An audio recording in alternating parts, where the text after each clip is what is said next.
Hi, good morning. My name is Selena and I am a gestational carrier or a surrogate. And I haven't done a video in a while. I did want to give a quick update on what has happened since my last video.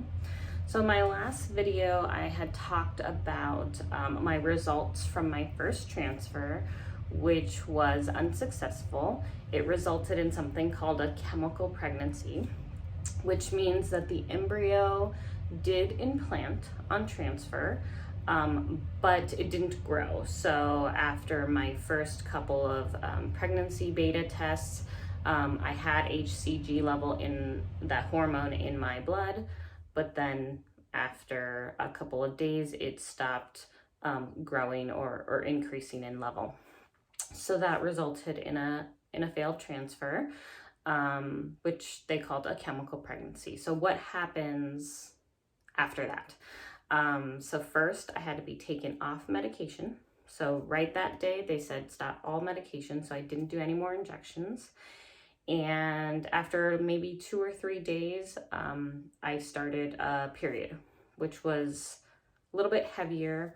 They did tell me that it would be heavier pretty much because my lining of my uterus has been built up and getting really thick for the embryo, that it's a little bit thicker coming out. So nothing I didn't expect.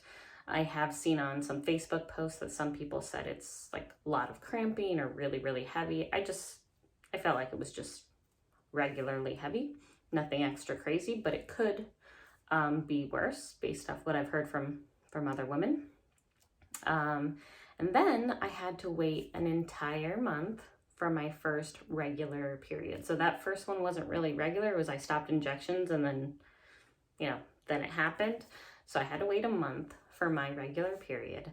I've heard that after you stop injections, that it could take, instead of your regular 28 or 30-day cycle, it could take 6 weeks, 7 weeks, some people multiple months before your body regulates. So that's what I've been waiting for and why I haven't updated in a while.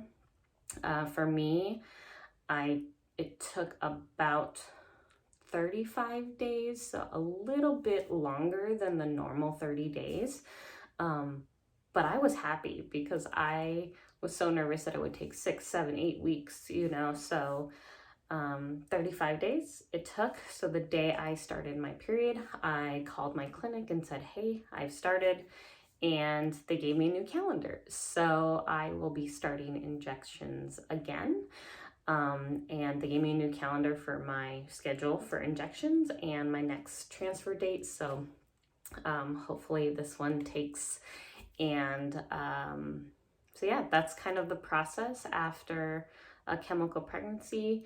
And there are some REs that make you do additional testing and things like that. I didn't have to do that. So I'm lucky that I can move on immediately to a second transfer. So yeah, I think that's just the update for now. And I will be posting videos about my injections and my transfer for transfer number 2.